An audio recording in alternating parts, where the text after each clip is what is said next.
My mother called me on a Tuesday afternoon to tell me she'd gotten married.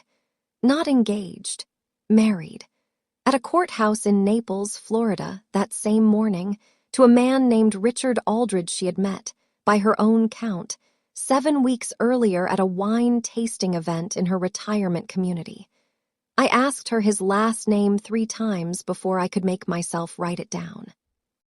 That night, sitting at my own kitchen table in Atlanta, I typed Richard Aldridge into a search bar, added the word obituary, almost as a reflex, some instinct I couldn't name yet, and found something that made my hands go cold.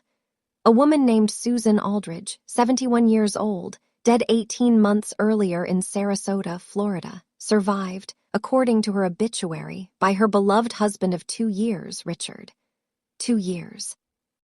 Married 2 years to a woman who was now dead, remarried 7 weeks after meeting my mother, and somehow already legally her husband before I'd even had the chance to meet him. It took me 4 months, a private investigator, a forensic accountant, and an emergency guardianship petition to find out exactly how many women had come before Susan, and exactly how close my mother came to becoming the next name on that list. If you're new here, welcome to Family Hidden Fight, where we tell you the truth about the wars fought behind closed doors, inside families, when the danger isn't a stranger at all, it's the person who's already inside the house. Today's story is called The Man Who Married My Mother in 7 Weeks. Let's begin. My name is Teresa Vance. I'm 46 years old. I run a small accounting firm outside Atlanta. And my mother, Eleanor Whitfield, is 74 years old, a retired high school librarian who spent 31 years shaping the reading habits of half of Collier County, Florida, before retiring to an active adult community called Cypress Bend, just outside Naples. My father, Robert Whitfield, died 3 years before this story begins pancreatic cancer, 11 brutal months from diagnosis to the end. The kind of death that leaves everyone around it hollowed out in ways that take years to even begin to name.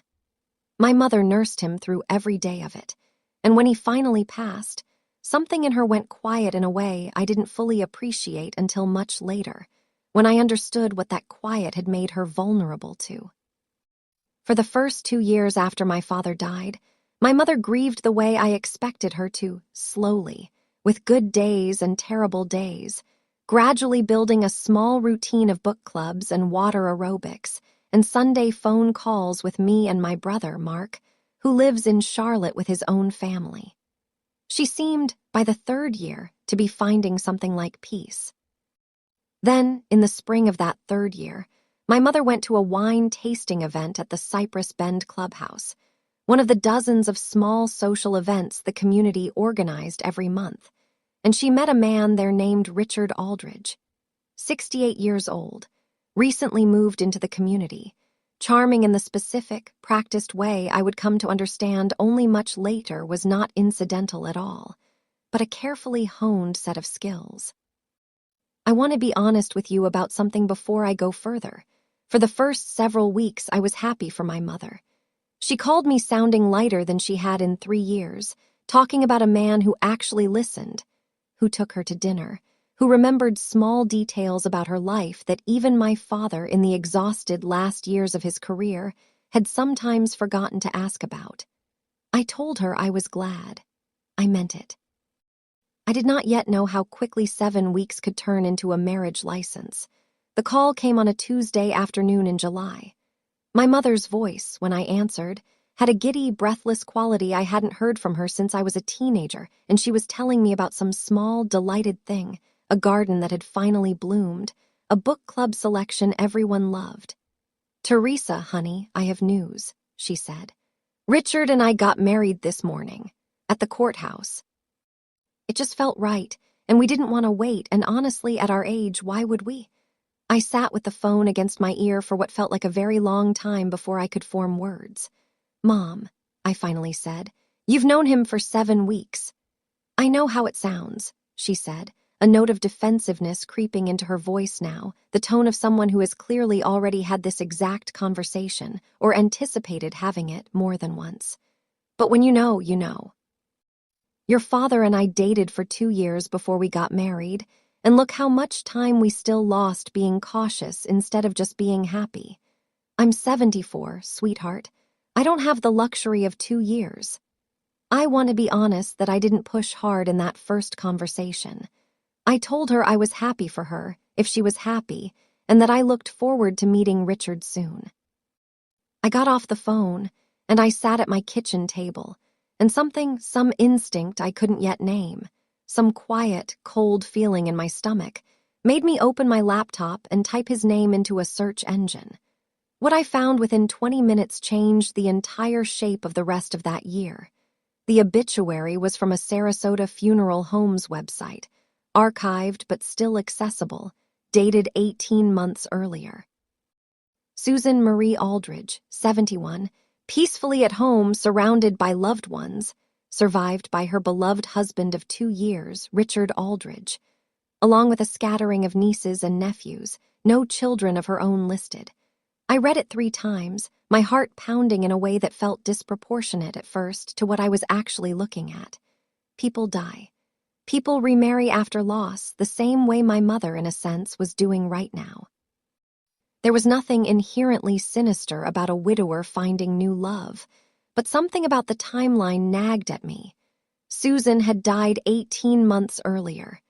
Richard had, according to my mother, moved to Cypress Bend around 6 months ago, which meant that somewhere in that gap, a year, roughly, I had no idea what Richard Aldridge had actually been doing, where he'd actually been, or what exactly had happened to whatever life he'd built with a woman who was now dead, and as far as I could tell from a single archived obituary, had no children of her own to ask questions on her behalf.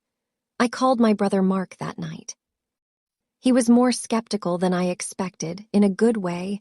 Mark has always been the more cautious of the two of us, the one who reads contracts fully before signing, and when I told him what I'd found, his first question was the one that ended up mattering most. What was Susan's maiden name? He asked. Let's find out what she actually died of. It took me 2 weeks of careful, patient digging, public records requests, an old newspaper archive subscription, a genealogy website that let me trace Susan's maiden name, Susan Marie Delgado, back through her own family, to build a fuller picture of who she'd been, and what had actually happened in the 2 years of her marriage to Richard. Susan had been a widow herself when she met Richard, her first husband, a man named Anthony Delgado Jr., had died of a heart attack 6 years before she ever met Richard, leaving her a modest but comfortable inheritance, including a paid-off condo in Sarasota and a retirement portfolio worth, according to a probate filing I eventually located, just over $780,000. Susan had married Richard 14 months after meeting him, not 7 weeks, in her case. But still fast, still a whirlwind by any ordinary standard, still the kind of timeline that, I would later learn, follows an almost identical pattern across every relationship Richard had ever entered.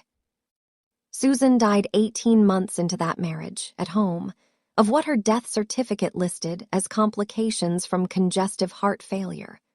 A real, documented, pre-existing condition she had genuinely been managing for years before she ever met Richard.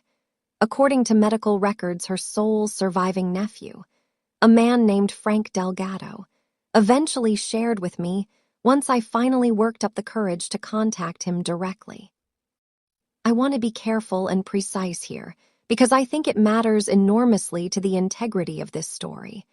I found no evidence, at any point in my investigation, that Richard Aldridge caused Susan's death. Her heart condition was real, long documented, and entirely consistent with a natural, if premature, death. This is not a story about murder. I want to say that clearly, because I know true crime and family drama stories on channels like this one sometimes get pulled toward the most sensational possible framing, and I refuse to imply something I have no evidence for. What Richard did was something else. Something that, in its own quiet way, is just as devastating and considerably harder to prosecute. Frank Delgado, Susan's nephew, agreed to speak with me over the phone after I explained carefully why I was calling, that my own mother had just married the same man his aunt had married 2 years earlier, that I was trying to understand what I might be walking into. Frank was quiet for a long moment after I finished explaining. I tried to warn her, he finally said. Aunt Susan, I did everything I could think of. It didn't matter. She was so happy, and every time I brought up any concern, she got defensive, said I was jealous of her happiness, said I only cared about the money. Over the following hour, Frank told me a story that felt, with growing horror, almost identical in its broad shape to what I was watching happen with my own mother. Richard had swept into Susan's life quickly, charming, attentive, remembering small details, making her feel, after years of quiet widowhood, truly seen again. Within months of the marriage, Frank said, Susan had quietly updated her estate documents, a fact he only discovered after her death, nomming Richard as primary beneficiary of her retirement accounts and sole heir to her condo, effectively disinheriting Frank, who had until that point been her only living relative and the person named in her prior will. She told me, near the end, that Richard had helped her get organized with a financial advisor he trusted, Frank said. I looked into that advisor after she died. He wasn't a fiduciary. He worked on commission, sold specific annuity products, and as far as I can tell, he and Richard had some kind of referral relationship going back years, across at least 2 other clients I found evidence of. And Susan died, her estate, reduced substantially by a series of annuity purchases and account transfers Frank believed, but could never definitively prove within the limited time and resources available to him after her death, had been made under Richard's influence during a period when Susan's health, and possibly her judgment, had already begun to decline, passed almost entirely to Richard. Frank received a small keepsake, a family ring that had belonged to his grandmother, and nothing else. I didn't have the money to fight it, Frank told me. By the time I understood what had actually happened, grieving my aunt and also trying to hold down my own job and family, the will had already been probated. There was nothing left to contest legally without resources I didn't have. I hired a private investigator the same week I spoke with Frank, a former insurance fraud investigator named Diane Marsh, referred to me by a colleague at my accounting firm who'd used her services in an unrelated business dispute years earlier. Diane's initial background check on Richard Aldridge, completed within 10 days, revealed a man whose documented history went back much further than Susan. Richard had been married 4 times before my mother. His first marriage, decades earlier, had ended in an ordinary divorce, the kind with no particular red flags attached, and Diane found nothing unusual in that early record. But the pattern that emerged from his second, third, and fourth marriages was, once laid out chronologically, unmistakable. His second wife, a widow in Ohio, had married Richard 11 months after meeting him and divorced him 4 years later, citing, in court filings Diane obtained, financial misconduct and misrepresentation, vague legal language that, Diane explained, often masks a settlement reached to avoid the cost and public exposure of a fuller fraud investigation. Richard had walked away from that divorce with a negotiated settlement that, based on the limited records available, appeared to include a meaningful share of assets his wife had brought into the marriage. His third wife, a widow in Michigan, had died 8 years into their marriage of natural causes. An actual, long, documented marriage, longer than the pattern I'd started to expect, which Diane suggested might simply reflect a period where Richard had genuinely settled, or where circumstances hadn't presented the same opportunity. That marriage had produced no lawsuits, No obvious red flags Diane could find, though she noted that the woman's modest estate had also passed, upon her death, almost entirely to Richard. His fourth wife was Susan, and now, 7 weeks after meeting her, his fifth wife was my mother. "I want to be careful about how I characterize this for you," Diane told me, laying out her findings across my dining room table on a Saturday afternoon that felt, in retrospect, like the exact moment this stopped being a vague worry and became a genuine crisis. None of this, on its own, proves criminal fraud in every instance. Some of it could theoretically be coincidence, or genuine bad luck, or a man who simply has a type and a habit of marrying quickly. But the pattern, quick marriages to widows with independent assets, followed by estate document changes, followed by either a contested divorce or the wife's death, followed by another quick marriage to another widow with independent assets. That pattern, across 4 documented instances, is not something I would call coincidence in my professional opinion. That's a method. I drove to Naples the following weekend, without telling my mother the full extent of what I'd found in advance, because I understood, by that point, that this conversation needed to happen in person, carefully, without giving her the chance to dismiss it over the phone before I'd even finished laying out the evidence. My mother's initial reaction was almost exactly what Frank had described about his own Aunt Susan: defensiveness, hurt. A sense that I was, somehow, attacking her happiness rather than trying to protect her. "Spent 2 weeks investigating my husband," she said, her voice tight, sitting across from me on her lanai overlooking the Cypress Bend golf course, "instead of just being happy for me. Do you have any idea how that feels, Teresa? Everyone your father and I ever knew treated me like I was fragile after he died. I finally found someone who doesn't, and now my own daughter is treating me like I'm too foolish to know my own mind." I want to be honest about how hard that moment was, because I think it's the part of stories like this that gets glossed over the most. The fact that the person you're trying to protect very often does not want to be protected, at least not at first, and confronting that resistance requires a kind of patience and gentleness that pure anger at Richard could never have provided on its own. "I don't think you're foolish," I told her.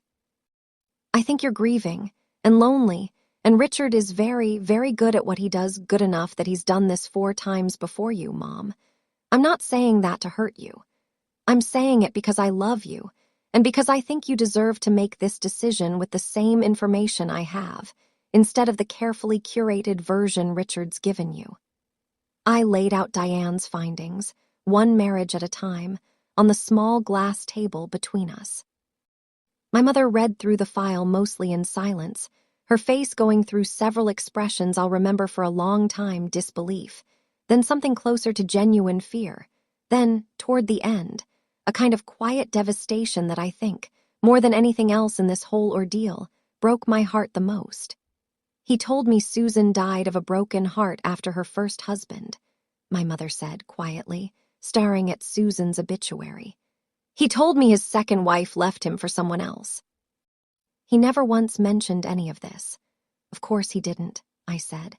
"Mom, I need you to understand something important, and I need you to really hear it, not just as something I'm saying to scare you, but as something that's actually true.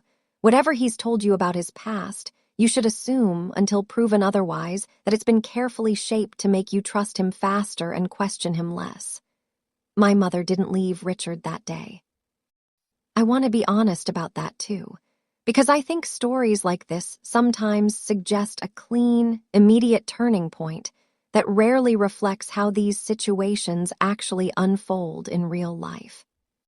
She was shaken, genuinely shaken, by what I'd shown her, but she was also still, in a very real sense, in the early infatuated stage of a new relationship, still processing 3 years of grief that Richard had, whatever his ultimate motives, genuinely eased for her in ways I couldn't simply argue away with a folder of documents.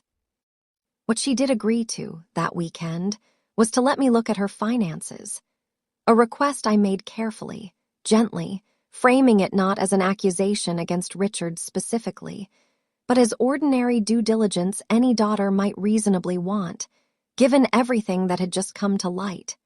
What I found, going through her accounts over the following 2 weeks, confirmed my worst fears with a speed that genuinely frightened me. 3 weeks before the courthouse wedding, before my mother had even told me and my brother that she and Richard were engaged, let alone married, she had met with a financial advisor named Craig Del Vecchio, who Richard had recommended, at an office in downtown Naples. Craig had recommended, and my mother had signed paperwork authorizing, the liquidation of a substantial portion of her conservative retirement portfolio. The portfolio my father had spent 30 years building, carefully, methodically, exactly the kind of steady, unglamorous savings a high school librarian and her husband build over a full career, into a series of high-commission, annuity products that, on paper, promised guaranteed income, but that. Once my own firm's retirement specialist reviewed the actual terms, carried surrender penalties so steep that my mother would have lost nearly 40% of her principal if she'd tried to access that money for any reason within the first 7 years. Craig Del Vecchio, I discovered through Diane's continued investigation, was the exact same financial advisor Frank Delgato had mentioned in connection with his Aunt Susan's estate 2 years earlier. I confronted my mother with the annuity paperwork on a Sunday evening, sitting at her kitchen table, the same table where, 3 years earlier, she'd sat with my father in the last exhausted months of his illness, going over medical bills and hospice paperwork together. "Mom," I said, "this isn't a coincidence anymore." The same financial advisor who helped move Susan's money before she died is the same one who just moved almost half of your retirement savings into products that penalize you 40% if you try to touch that money for 7 years. Richard didn't just happen to recommend a good advisor. He recommended the same person, using the same playbook, that he used with at least one wife before you. My mother sat very still for a long moment, staring at the paperwork, and then something in her face changed, a hardening, a clarity, the specific look of a woman who has spent her entire career reading carefully and had finally, painfully, allowed herself to actually read the situation she was in, instead of the story she'd wanted to believe. "I need to see everything," she said. "Everything you and that investigator found. All of it. No more trying to protect me from it gently. I want to see it exactly as it is." I gave her everything that night. Diane's full report, the Ohio divorce filings, the obituaries, the financial disclosures. My mother read through all of it alone at her kitchen table, while I sat in the next room, giving her the space I understood in that moment she genuinely needed. She came out 2 hours later, her eyes red but her voice steady in a way it hadn't been all week. "Want him out of this house," she said. "And I want to know exactly how to make sure he never gets a single dollar of what your father worked for." Here is where this story becomes considerably more complicated than a simple decision to leave, because my mother was, by this point, legally married to Richard Aldridge, and Florida, like most states, provides significant legal protections and rights to a spouse, including, critically, elective share rights to a portion of the estate, and depending on how various accounts and the marital home were titled, potential claims on assets my mother had brought into the marriage. Unless we moved quickly and carefully to address the situation. I consulted, on Diane's recommendation, an elder law attorney in Naples named Patris Colin, who specialized in exactly this kind of situation. A growing and, I learned in that meeting, disturbingly common category of elder financial abuse cases involving what the field increasingly refers to, in a phrase that made my stomach turn the first time I heard it, as sweetheart scams or romance fraud targeting older widows and widowers. "Good news," Patris told us in our first meeting, "is that your mother is still fully competent, by every indication I'm seeing, which gives us more options than we'd have if her cognitive capacity were already compromised. The bad news is that the marriage itself creates real legal complications we need to move on quickly. I'd recommend 3 simultaneous tracks, filing for annulment rather than divorce, given the extremely short courtship and the evidence of fraudulent inducement, which, if successful, provides significantly stronger protection of her premarital assets than a divorce would. Immediately revoking any updated power of attorney, beneficiary designations, or estate documents signed since meeting Richard. And given what you've described about the annuity products, filing a formal complaint with the Florida Office of Financial Regulation regarding Craig Delvecchio's conduct, which may also support our broader case. Annulment instead of divorce, my mother repeated, testing the word. Is that actually possible this many weeks in? Florida law allows annulment on grounds of fraud when one party can demonstrate the marriage was induced through material misrepresentation, Patris said. Given the pattern Diane's investigation has documented, the concealment of prior marriages, the apparent financial motive, the timeline consistent with what appears to be a demonstrated pattern across multiple prior relationships, I believe we have a strong basis to pursue that argument, though I want to be honest that it will require litigation, and Richard's attorney, whoever that turns out to be, is very likely to fight it. Given what an annulment would mean for any claim he might otherwise have to your assets.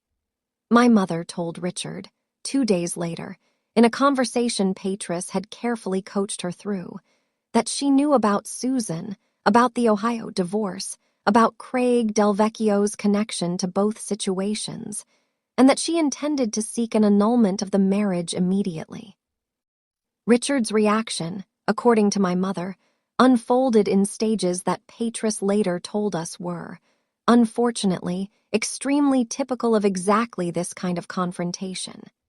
First came denial, an insistence that everything Diane had found was either coincidence, misunderstanding, or malicious exaggeration by people who'd never liked him. Then came a shift toward wounded outrage, an accusation that my mother's family was poisoning what he called the happiest relationship of his life, out of jealousy and control. Then, when neither of those approaches produced the reaction he wanted, came something closer to genuine desperation, professions of love, promises to make things right. An offer, notably, to sign a postnuptial agreement waiving any claim to my mother's assets if she would simply give the marriage a real chance instead of ending it after one bad conversation. My mother, to her considerable credit, held firm through all of it. I want you to leave the house today, she told him, according to her own account of the conversation. I've already spoken with an attorney. This isn't a conversation, Richard. This is me telling you what's happening next. Richard left that day, but not without, according to Patris's later investigation, attempting to withdraw a substantial sum from a joint checking account my mother had, in the flush of new marriage optimism, agreed to open with him 3 weeks earlier. An account that, fortunately, my mother had never gotten around to fully funding beyond an initial modest deposit, meaning the actual financial exposure was limited. Though the attempt itself became a significant piece of evidence supporting the fraud claim in the subsequent legal proceedings, the annulment case moved through Collier County Circuit Court over the following 4 months. Richard, through an attorney who Patris noted, with a raised eyebrow, had represented at least one other client in a somewhat similar romance fraud-adjacent dispute several years earlier, contested the annulment vigorously, arguing that the marriage had been entered into freely and knowingly by 2 competent adults, that any prior marital history he hadn't disclosed was a matter of personal privacy rather than legally actionable fraud, and that my mother's sudden change of heart, immediately following what he characterized as interference from her adult children, reflected undue influence in the opposite direction, an argument Patris described, privately, as audacious, but not entirely without legal precedent as a defense strategy, which is exactly why we needed the evidence to be airtight. Diane's full investigative report became central to the proceeding. The documented pattern across 4 prior marriages, the recurring financial advisor connection, the timeline showing the courthouse wedding occurring within days of the annuity liquidation, structured in a way that, Patris argued persuasively to the court, demonstrated a coordinated financial scheme rather than a series of unrelated coincidences. Frank Delgado agreed to testify by video deposition about his Aunt Susan's situation, describing, in the same careful, grief-heavy detail he'd shared with me over the phone months earlier, the near-identical pattern of a quick courtship, financial restructuring, and estate document changes that had preceded his aunt's death and his own effective disinheritance. The Ohio second wife, once located through Diane's continued investigation, also agreed to provide a statement. She had, by that point, remarried and rebuilt a stable life, but she confirmed, in careful and precise legal language, the financial misconduct and misrepresentation referenced vaguely in her original divorce filing, describing, for the first time in years, the specific pattern of Richard gaining access to and control over her accounts within months of their marriage, and the difficult, expensive fight it had taken her to recover even a portion of what she'd brought into that relationship.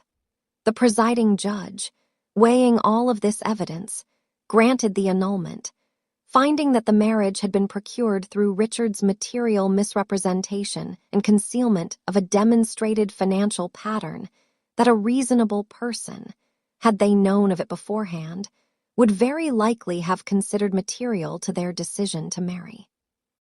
While the annulment proceeding moved forward, Patris also helped my mother file a formal complaint with the Florida Office of Financial Regulation regarding Craig Delvecchio's conduct, supported by the annuity paperwork, the timeline connecting his recommendation to Richard, and crucially, Frank Delgado's willingness to share what he'd separately learned about Delvecchio's role in his Aunt Susan's estate 2 years earlier. The state's investigation, which took considerably longer than the annulment case, nearly 14 months, according to the timeline Patris's office tracked on our behalf, ultimately resulted in the suspension of Craig Delvecchio's license to sell securities and insurance products in the state of Florida, based on findings that he had engaged in a pattern of recommending unsuitable, high-commission annuity products to elderly clients, in at least 3 documented instances, including my mother's, in ways that appeared coordinated with Richard Aldridge's marital pattern, rather than reflecting independent, client-focused financial advice. My mother's annuity contract was ultimately unwound as part of the broader settlement, with the surrender penalties waived given the regulatory finding of unsuitable recommendation, a resolution that recovered nearly all of the retirement savings that had been at risk, though it took, in total, close to 1.5 years from the initial courthouse wedding to the final financial resolution. Richard Aldridge did not face criminal charges arising from the annulment proceeding itself. The legal standard for annulment based on fraud is considerably lower than the standard for criminal prosecution, and Patris was candid with us, throughout the process, that proving criminal intent beyond a reasonable doubt, particularly given the absence of any direct evidence he'd caused harm to Susan's actual health, would be a far more difficult undertaking than the civil annulment we were pursuing.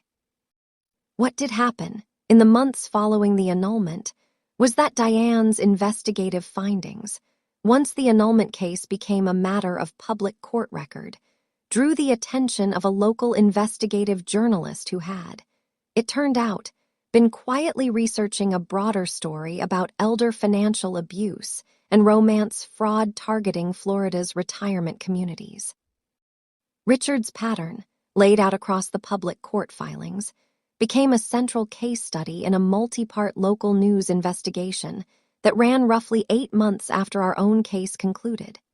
Coverage that, according to Diane, who continued to monitor the situation, appears to have made it considerably harder for Richard to continue operating in the same quiet, undetected way in Southwest Florida's retirement community circuit, where word travels fast and background checks. In the wake of that news coverage, became a far more common practice among the adult children of newly widowed parents. I don't know, as I record this, exactly where Richard is or what he's doing now. Diane's investigation found evidence he'd relocated out of state roughly a year after our case concluded. I choose, most days, not to think about him at all, though I won't pretend the story doesn't cross my mind every time I hear about a whirlwind romance in the news, every time a client at my firm mentions, in passing, an aging parent who's found someone new faster than seems entirely wise. I want to spend real time here, because I think the aftermath of a story like this, the actual rebuilding, the emotional work required after the legal victory matters just as much as the investigation itself, and doesn't get talked about nearly enough. My mother struggled, for a long time after the annulment, with a specific kind of grief I hadn't fully anticipated. Not just embarrassment, though there was plenty of that, the particular sting of having been, in her own words, the fool who married a stranger in 7 weeks, but a deeper grief about what the entire experience had done to her ability to trust her own judgment. My mother had spent 31 years as a librarian, a career built entirely on careful, discerning judgment, helping students find exactly the right book, evaluating sources, teaching generations of teenagers how to separate credible information from manipulation. Discovering how thoroughly she'd been deceived shook something fundamental in how she saw herself. She started seeing a therapist who specializes in elder financial abuse recovery, a resource Patris connected us with, and over the following year, I watched my mother slowly, carefully, rebuild not just her finances but her confidence, first in small ways, rejoining her book club, which she'd quietly stopped attending during the whirlwind of the relationship with Richard, and eventually in larger ones, becoming, somewhat unexpectedly, an active volunteer with a local elder abuse awareness nonprofit, speaking, when she felt ready, to groups of other seniors in the Cypress Bend community about the specific warning signs she wished someone had told her to watch for. I used to think I was too smart to fall for something like this, she told a room of maybe 30 of her neighbors, at the first talk she gave, roughly 2 years after everything happened. In a moment I sat in the back of the room and cried through, quietly, proudly. I had a career built entirely on critical thinking, and I still fell for it, because loneliness and grief don't care how smart you are. They just want relief, fast, and the people who prey on that know it better than anyone. Spent a considerable amount of time, in the years since, reading about romance fraud and elder financial exploitation, partly out of my own continued vigilance, and partly because I've become, somewhat by accident, the person several friends and colleagues now call when a parent mentions a fast-moving new relationship. I want to share some of what I've learned, because I think it's genuinely useful, and because I wish someone had handed me this information before my mother's phone call that Tuesday afternoon. The pattern experts describe, and the pattern that fit Richard Aldridge with almost textbook precision, typically involves a rapid escalation of intimacy and commitment, professions of love and talk of marriage within weeks rather than months, an unusual eagerness to gain access to or influence over financial matters relatively early in the relationship, often introduced gently, framed as helpfulness or partnership rather than control.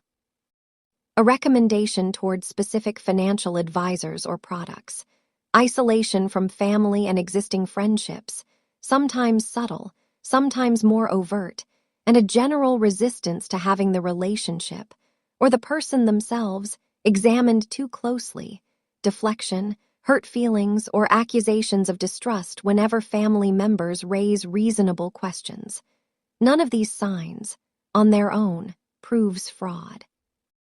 Genuine, healthy relationships sometimes move quickly too, and I want to be careful not to suggest that speed alone is evidence of predation, or that every older adult who falls in love again after loss is somehow vulnerable or foolish.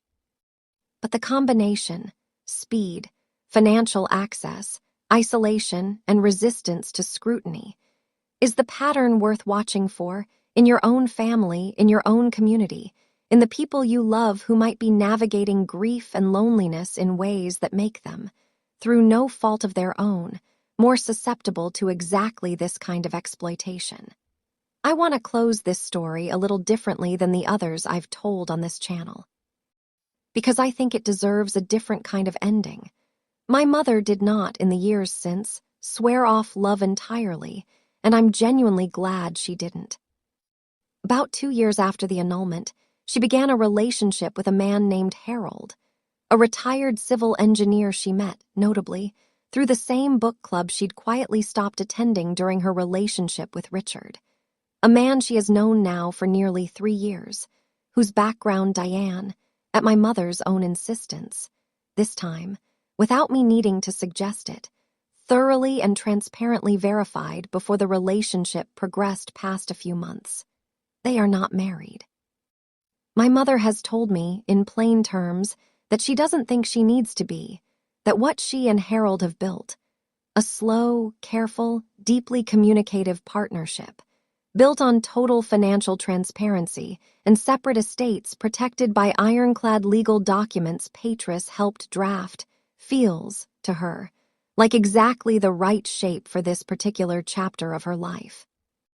"I'm not scared of love," she told me recently, sitting on that same lanai overlooking the golf course, a different, calmer expression on her face than the defensive one I remembered from that terrible weekend years earlier. "I'm just not going to be rushed into it ever again, and I'm not going to be embarrassed anymore about needing my family and needing time to make sure the next chapter of my life is actually safe before I hand anyone the keys to it." There's a piece of this investigation I haven't told you yet, because it didn't fully come together until nearly a year after the annulment was finalized, and I've debated whether to include it, since it complicates the tidy shape of 4 wives before my mother that I laid out earlier. But I think it matters, because it's a reminder that a pattern like Richard's is rarely as clean or as fully documented as an initial investigation makes it appear. Diane called me on an ordinary Wednesday afternoon, nearly a year after everything had concluded, her voice carrying a specific tension I'd learned, by that point, to recognize as meaning she'd found something significant. She'd been doing unrelated work on another case, she explained, and had come across a name in a completely different context that made her stop and go back through her old files on Richard. There had been a woman between his first divorce and his second marriage, a period Diane's original investigation had noted only briefly, as a gap of roughly 6 years she hadn't fully accounted for, assuming, reasonably at the time, that it simply represented a period Richard had spent single. What Diane found, following this new thread, was a woman named Patricia Guerin, a widow in Georgia, who Richard had dated for approximately 18 months during that gap. A relationship that had never progressed to marriage, according to the records Diane could locate, but that had, notably, ended around the same time. Patricia filed a report with local police alleging that a man matching Richard's description had attempted to gain access to her deceased husband's life insurance proceeds by presenting forged authorization paperwork to her insurance carrier. The police report, which Diane obtained through a records request, had gone essentially nowhere. Patricia had declined to pursue charges after Richard left the state, and without a formal prosecution, the report existed only as an unresolved allegation, buried in a small-town police department's archive for over 15 years. I called Patricia Guerin myself, gently the same way I'd once called Frank Delgado, and she was, understandably, hesitant to revisit a period of her life she'd spent a decade and a half trying to move past. But once I explained what had happened with my own mother, and with Susan before her, something in her seemed to shift. "I always wondered if there were others," she told me. "I never had the resources to chase it down myself. I was just relieved when he left the state and stopped calling." I don't share this part of the story to suggest the investigation was somehow incomplete or that further victims remain undiscovered, though I suspect, honestly, that they might. I share it because it illustrates something important about patterns like Richard's. They rarely announce themselves in a single, clean chronology. They exist in fragments, scattered across years and states and jurisdictions that don't talk to each other, in police reports that go nowhere for lack of resources, in relationships that ended just short of the legal or financial event that would have created a clear paper trail. Finding them requires exactly the kind of patient, cross-referencing persistence Diane brought to this case. And even then, we very nearly missed this one entirely, a full year after we thought the investigation was complete. About 18 months after the annulment, my mother's therapist suggested she attend a support group specifically for survivors of what the facilitator, a licensed clinical social worker named Dr. Yolanda Fitch, called Later Life Financial Exploitation Through Relationship Fraud, a phrase that felt clinical and distant the first time I heard it, and considerably less distant once I sat in on one of the sessions, at my mother's invitation. Several months after she'd started attending regularly, I want to describe that room because I think it illustrates something about the scale of this problem that a single family's story, however dramatic, doesn't fully capture on its own. There were 11 people in that room the evening I attended, 9 women, 2 men, ranging in age from 61 to 87, each of them carrying some version of the same story. A spouse lost, a period of profound loneliness, a new relationship that moved faster than instinct should have allowed, and a financial or legal aftermath that ranged from a few $1,000s quietly siphoned away to, in one particularly devastating case, a woman named Rosalind shared that evening, the near-total loss of a family home to a boyfriend who had convinced her, over 8 months, to add his name to the deed as a show of commitment, only to attempt to force a sale and claim half the proceeds once she finally, belatedly, tried to end the relationship. What struck me most, sitting in that circle, wasn't the variety of schemes, annuities, deed transfers, forged authorizations, direct cash loans that were never repaid, but the strikingly consistent emotional architecture underneath every single story. Grief, loneliness, a genuine, understandable hunger to feel seen and valued again after loss. And in every case, a family member or friend who had raised a concern early on and been met with defensiveness, sometimes anger, sometimes a temporary rupture in the relationship, before the truth eventually, painfully, became undeniable. Hardest part of this work, Dr. Fitch told me afterward, when I asked her about the pattern, isn't convincing people that predators like this exist. Most people already believe that in the abstract. The hardest part is convincing someone that it's happening to them, specifically, in real time, while it's happening, because the entire mechanism of this kind of fraud relies on making the victim feel that suspicion itself is a betrayal of the relationship. By the time most of the people in this room recognized what was happening, meaningful damage had already been done. Your mother is, honestly, one of the luckier ones in this room, because she had a daughter who kept pushing even after being told to back off. I sat with that for a long time after I left that meeting. Lucky. It didn't feel like luck in the exhausted middle of those 4 months of investigation and litigation. But sitting in that room, hearing Rosalind's story about her home, I understood, more fully than I had before, exactly how much worse this could have gone. I want to share something more personal here, something I haven't fully articulated even to my mother, though I suspect she'd understand it completely if I did. Throughout the entire ordeal, the investigation, the annulment proceeding, the long months of watching my mother rebuild her sense of trust in her own judgment, I found myself thinking, more than I expected to, about my father, and about what he would have wanted, and about a strange, complicated guilt I carried through much of it, a sense that by fighting so hard to protect what he'd built, I was somehow also fighting to preserve a version of my mother's life that kept her permanently tethered to his memory, instead of free to build something entirely new. I raised this, once, carefully, with my mother, sitting on her lanai on an ordinary evening months after the annulment was finalized. "Do you think I fought this because I wanted you to stay loyal to Dad forever?" I asked her. "Because I want to be honest that some part of me has worried about that. And I don't want that to be why I pushed so hard." My mother was quiet for a long moment, watching the golf course go dim in the early evening light. "I don't think that's why you fought," she finally said. "I think you fought because you love me and because you could see clearly what I couldn't see yet, standing too close to it. Your father would have wanted exactly what you wanted, not for me to stay loyal to his memory forever, but for me to be safe enough and clear-headed enough to choose whatever came next honestly, instead of having it chosen for me by someone counting on my grief to make the decision easier for him.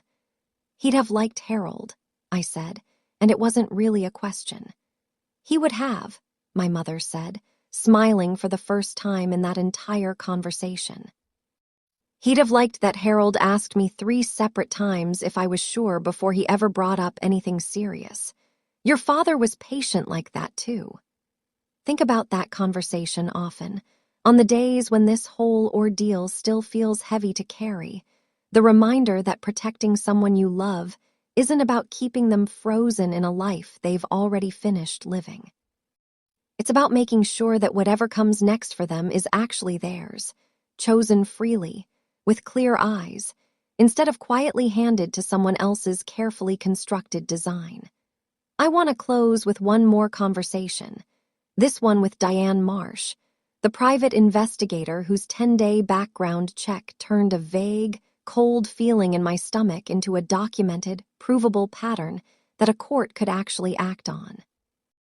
I met with Diane for coffee about 2 years after the case concluded, mostly just to catch up, since we'd developed, over those exhausting months, something closer to friendship than a typical client relationship.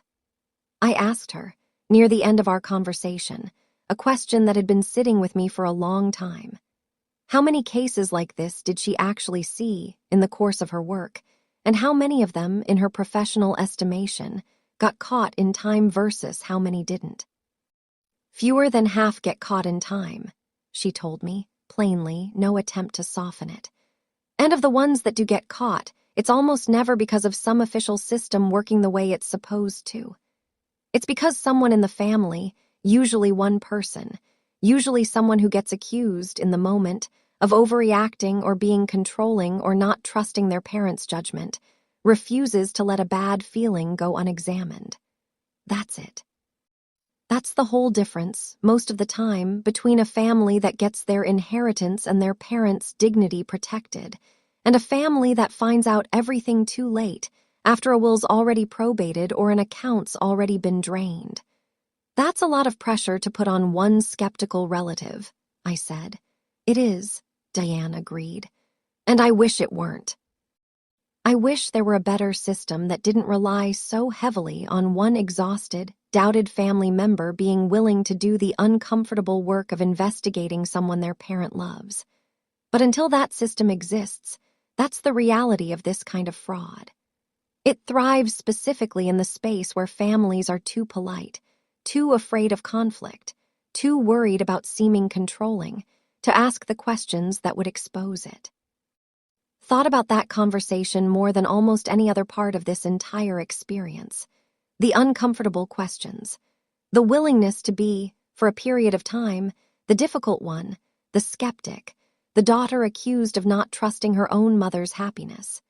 It costs something, in the moment, a strained relationship, a painful confrontation, Weeks of my mother's genuine anger at me before she was ready to see what I was actually trying to show her. But it cost far less than what staying quiet would have cost, in the end, and I think that's the truest, hardest lesson this entire story has to offer. If a bad feeling in your stomach doesn't go away, even when everyone around you seems happy, even when the person you love accuses you of ruining something good, don't let the discomfort of asking the question stop you from asking it anyway. The cost of being wrong, of investigating something that turns out to be nothing, is an awkward conversation and a little bit of hurt pride. The cost of being right and staying silent anyway is everything my mother very nearly lost in 7 short weeks. If you're watching this and a parent, an aunt, an uncle, anyone you love who has recently lost a spouse has told you about someone new, someone wonderful, someone who's making them feel young and alive again faster than seems entirely explainable, I am not telling you to be cynical about love.